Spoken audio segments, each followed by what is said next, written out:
You ask Tiger to solve. This deals with linear equations with one unknown. The final result is x equals 36. Let's solve it step by step. Group all constants on the right side of the equation.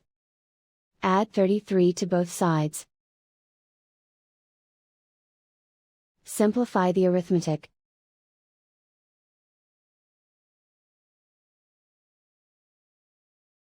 Isolate the L. Multiply both sides by 6. Group like terms. Multiply the coefficients. Simplify the fraction. Simplify the arithmetic. And so the final result is x equals 36.